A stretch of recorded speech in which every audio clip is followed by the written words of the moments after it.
Well, ladies and gentlemen, you're all very welcome to the launch of the Cambridge edition of the works of Virginia Woolf. It's good to see so many new as well as familiar faces here, and thank you all very much for coming. My name is Ray Ryan, and with my colleague Dr. Marcia Sheltons, I have the good fortune to be the editor at the press responsible for this project. I'll hand you over very shortly to the big brains behind this operation, but I do briefly want to thank some people. The first is the Society of Authors for granting us permission to embark on this edition. Jeremy Crowe has been a steadfast supporter of the project from the outset, and for that we're very grateful. The second is the Institute of English Studies and John Millington for enabling this event at Senate House. The third is the distinguished cast of speakers we have flown in at great expense for your delight and entertainment. Professor Dame Gillian Beer, Ali Smith and Professor Rachel Bowlby will be introduced to you shortly. But on behalf of the press, I want to thank them for honouring us with their presence here tonight. It is very much appreciated. It makes an auspicious occasion even more splendid. And this is an auspicious occasion. With this edition of her work, Virginia Woolf takes her place on the Cambridge list alongside editions of Conrad, Fitzgerald, Lawrence and Swift. Spanning 13 volumes with editors from the US and the UK, the Cambridge edition of the works of Virginia Woolf is a momentous event for Woolf scholarship, for modernist studies and 20th century literature generally. It's a moment that might even impact on the public culture at large. That's why it's so pleasing for the press and for me personally to have this opportunity to pay public tribute to the energy, ambition and vision of the editors of these first two volumes, Dr. Mark Herbert, Professor Mark Hussey and Professor Susan Sellers, and also to the general editors of this edition as a whole, Professor Susan Sellers of St Andrews and Dr. Jane Goldman of the University of Glasgow. Textual editing requires skill, patience, tenacity, stamina and perseverance, qualities under increasing pressure in an age of impact. We have immense respect for the work of every volume editor in this edition, and I'm glad to be able to publicly acknowledge that here. And it's good to see Dr. Anna Snaith, who's editor of a forthcoming volume in the edition, in the audience tonight.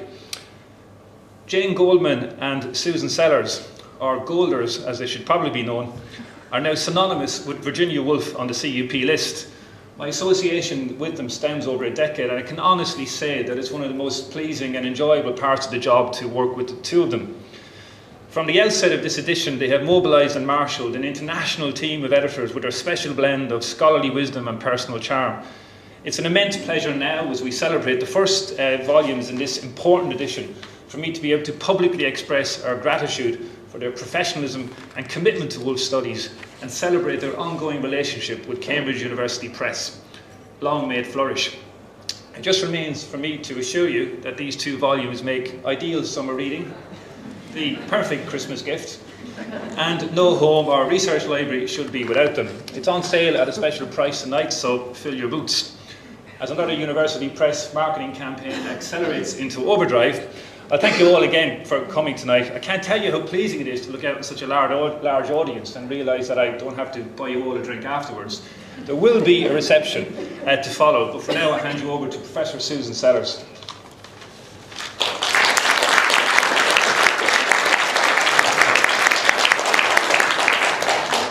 Thank you, Ray. In an essay entitled "How Should One Read a Book?", Virginia Woolf reminds us that the only advice one person can give another about reading is to take no advice, to follow your own instincts, to use your own reason, to come to your own conclusions. Woolf's maxim presents editors of her work with a predicament. How are we to edit this writer for whom reading is a practice that requires almost the same talents and energies as the act of writing itself? In How Should One Read a Book?, Woolf responds to her question as someone in possession of virtuosic skill and experience in both arts. The quickest way to understand what a novelist is doing, she argues, is not to read but to write, to make your own experiment with the dangers and difficulties of words. We are acutely conscious that Woolf has left readers not only a rich body of words, but also extensive documentation of the processes of their composition and her active involvement in their production and publication. How then, as editors, are we to present her writing in a way that will honour her maxim, enabling fellow readers to engage with her texts critically and creatively, drawing on their own instincts, employing their own reason, and above all, arriving at their own conclusions?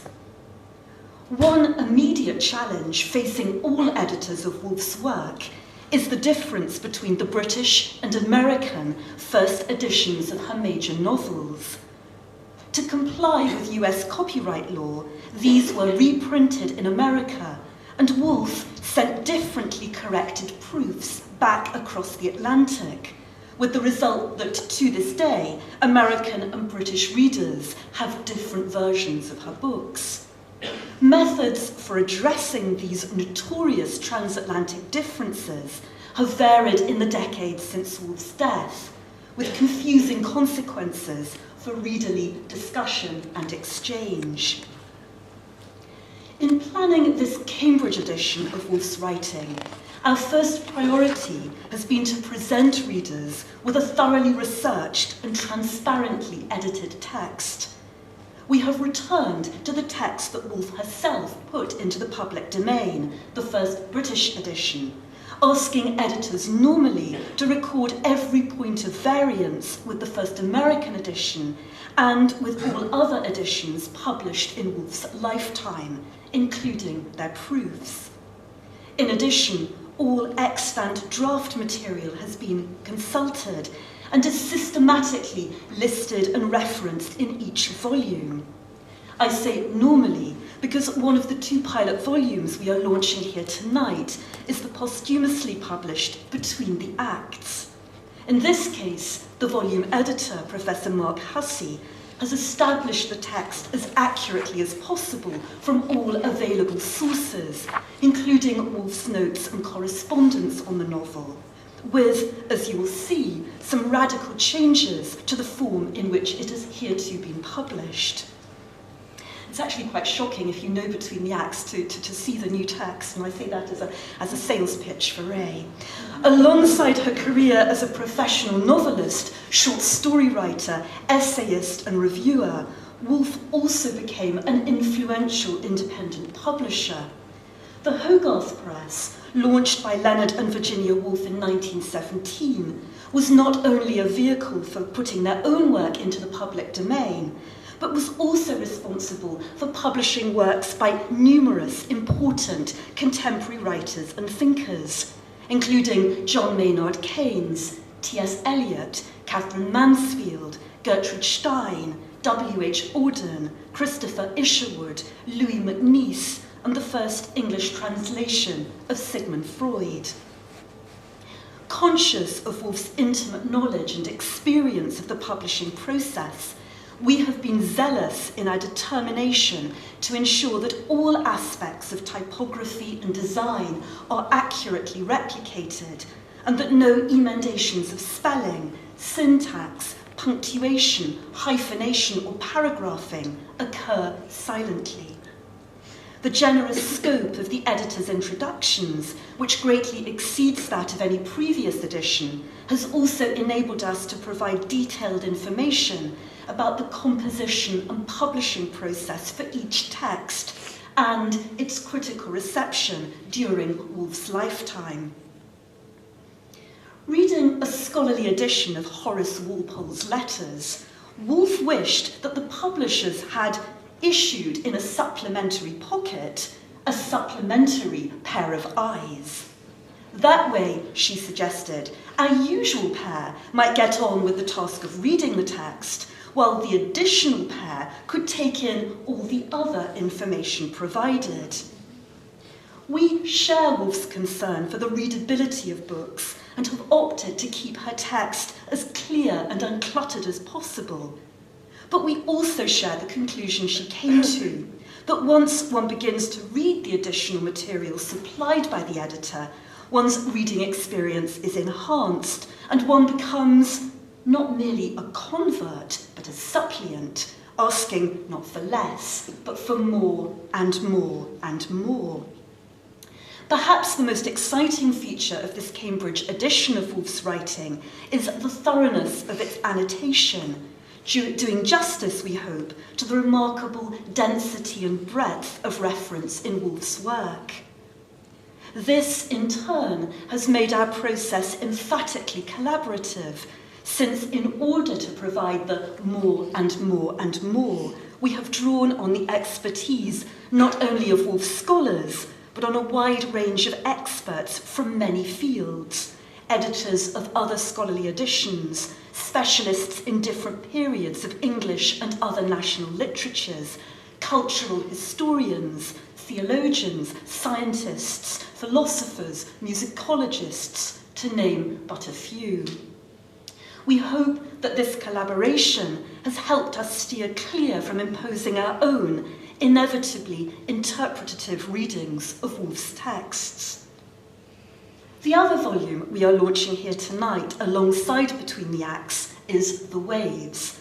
This has often been regarded as one of Woolf's most abstract or poetic novels, contributing to a popular view of the writer as possessed of a vague, visionary aesthetic, indifferent to the world in which she lived, what Arnold Bennett famously categorized as her essential feminineness of mind. As with all the volumes in the edition, our research for The Waves confirmed how extraordinarily detailed Woolf's knowledge of literature was. Virtually every page contains at least one, often several, allusions or references to classical authors such as Virgil and Catullus, to Shakespeare, Milton, the Romantic poets Wordsworth, Keats, and especially Byron and Shelley, as well as to Woolf's contemporaries, including her friend T.S. Eliot. This erudition has in part been confirmed by the findings of one of our volume editors, Dr. Anna Snaith, in conjunction with her colleague, Dr. Christine Kenyon-Jones, whose work revealed that Woolf took degree-level courses in German, classics, and history at King's College London between 1897 and 1901. As with all the volumes in the edition, what our research on The Waves also demonstrated is that, far from being detached and otherworldly, Woolf was deeply engaged in the issues of her day. The Waves is certainly a poetic masterpiece, but it is also firmly rooted in its own time, history, culture, and society, its pages filled with references to contemporaneous events. My co-editor on The Waves, Dr. Michael Herbert,